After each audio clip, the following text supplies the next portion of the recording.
جد سعيد باستقبال السيد أنتوني بلينكن كاتب الدولة الأمريكي، وأرحب به في المغرب.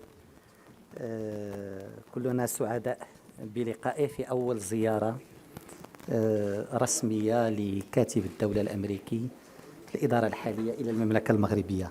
مرحبا بك.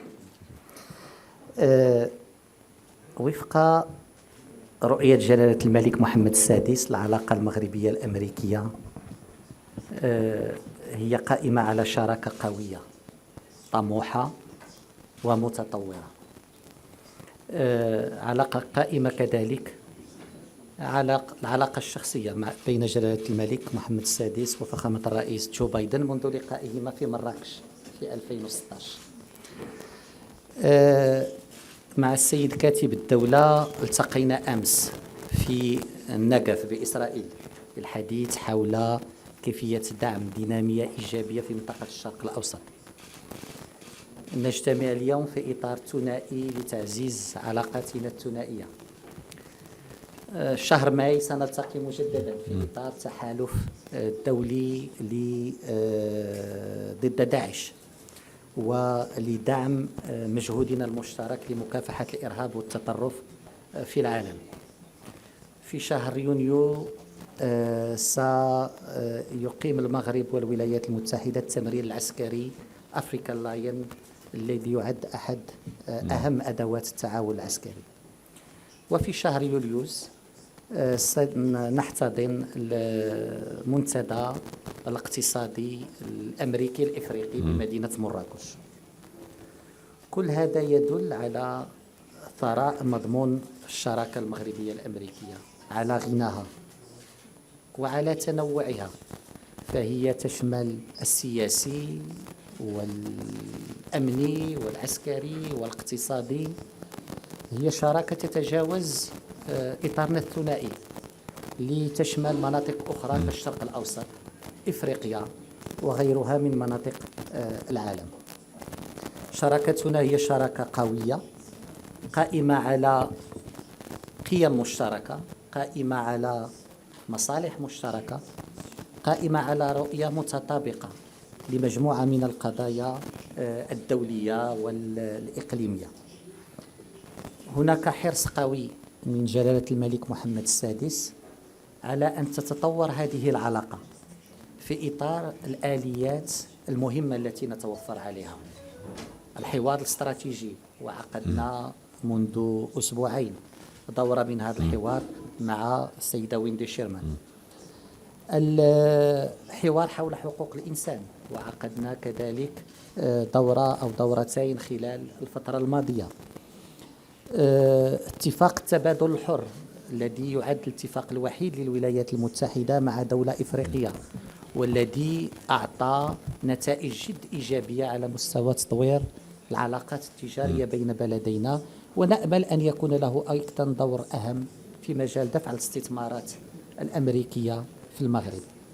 في إطار ميثاق الألفية MCC، والذي أعطى كذلك كان مساهمة إيجابية للمجهود التنموي في المملكة المغربية. وفي إطار كذلك آليات التعاون الأمني والعسكري القوية والمنتجة لمبادرات متعددة بين المغرب والولايات المتحدة. اليوم تحدثنا في كل هذه الأمور وكيفية تطوير شراكاتنا الثنائية لتصبح شراكة نموذجية قوية بعلاقاتها التاريخية، ولكن قابلة على التأقلم مع التحديات الدولية والإقليمية الحالية. تحدثنا حول تحديات إقليمية الشرق الأوسط، ونشكر الولايات المتحدة كطرف في الاتفاق الثلاثي الموقع أمام جلالة الملك في دجنبر 2020، والذي عادت من خلاله المملكة المغربية علاقاتها مع إسرائيل. هذا الاتفاق أنتج نتائج إيجابية، ويمكن أن يعطي أكثر في إطار مشاريع ملموسة مفيدة لشعوب المنطقة وللشعبين المغربي والإسرائيلي.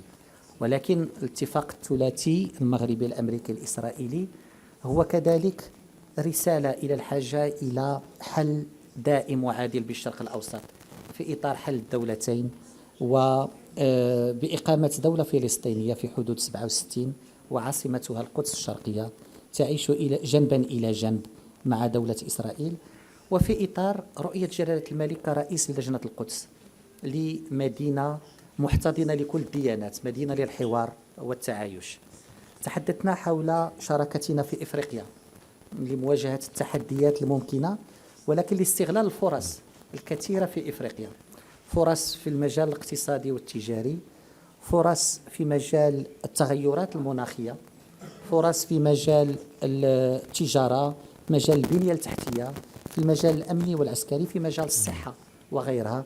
إفريقيا مجال خصب للتعاون الأمريكي المغربي، وكذلك منطقة شمال إفريقيا والساحل، وهناك كذلك تحديات مهمة، هناك توترات يجب معالجتها، وهناك تحديات أمنية يجب التعامل معها بشكل بناء. أظن زيارتك توني هي زيارة مهمة، أعطت رسائل واضحة حول قوة هذه الشراكة وحول الإمكانيات الممكن استغلالها في إطار هذه الشراكة لمصلحة بلدينا وشعبينا، ولكن كذلك لمصلحة الأمن والاستقرار والتنمية في مناطق نعتبرها مهمة لنا ومهمة لكم. مرة أخرى شكرا على الزيارة ومرحبا بك. Foreign Minister Nasser, thank you. It's really good to be with you once again. It feels like it was only yesterday. Indeed, we just came from the historic Negev Summit, and together with our partners from Bahrain, from Egypt, the United Arab Emirates, and Israel, we discussed, as Nasser said, a wide range of areas where we can seize on normalization to make a positive impact on the lives of our people. It's an effort that quite simply would not have been possible were it not for the courage and vision of leaders like His Majesty King Mohammed VI to break down long-standing barriers. And I'm committed to working with the Foreign Minister and all our friends here and across the region to make this vision real, translating it into more opportunities for people and further widening the circle of friendship.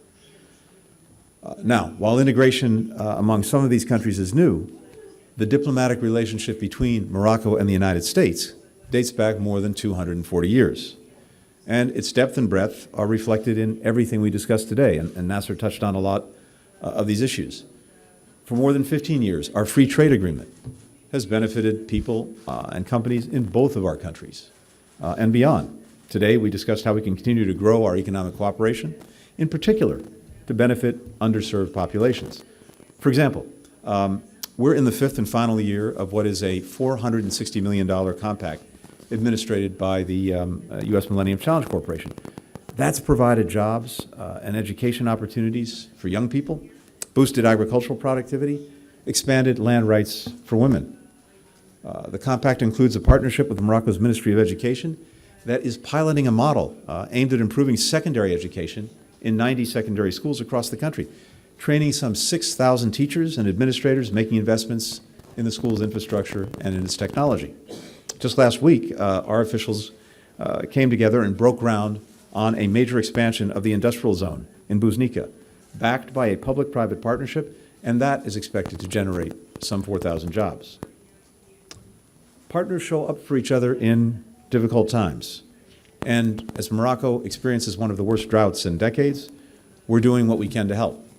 Now, I tried to do what I could to help by bringing a little rain with me today, but that's clearly not enough. We have experts from the State Department, the Department of the Interior, consulting directly with their Moroccan counterparts on immediate steps to diminish the drought's impact and to increase water conservation. Tomorrow, we're hosting a conference in Casablanca that will bring together your top water management companies with some experts from the United States to focus on how this country can better produce, use, and conserve its water resources. And going back long before this drought, we've been working to build greater capacity in the country to try to predict, prepare for, and mitigate the worst impacts of droughts, and to train rising generations of Moroccan water management experts. The drought's already affected agricultural production. We know raising the cost of food. Now, the natural disaster is being worsened by a man-made disaster, as the Russian government and its brutal war in Ukraine has disrupted the supply of wheat and other commodities. Here, across the region, we're discussing concrete steps we can take and our partners can take to help reduce the impact of these shortages, particularly on the most vulnerable populations. This disruption is another reason we'll continue to urge our friends and partners to speak out with one voice in condemning the Russian government's aggression, the consequences of which are being felt around the world, and hold the Kremlin accountable for as long as this continues. The increasing frequency and severity of droughts and other extreme weather here in the United States, around the world, also underscores the urgency of our collective efforts to address the climate crisis.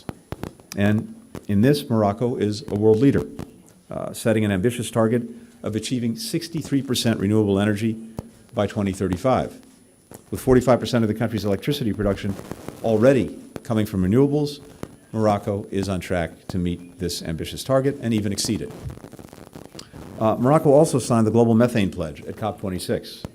And at COP22, the kingdom founded 3 African-wide commissions: the Congo Basin Commission, the Sahel Commission, the Small Island Nations Commission, and continues to lead climate finance and feasibility studies for all 3 of them. We've also worked side by side in combating the COVID-19 pandemic.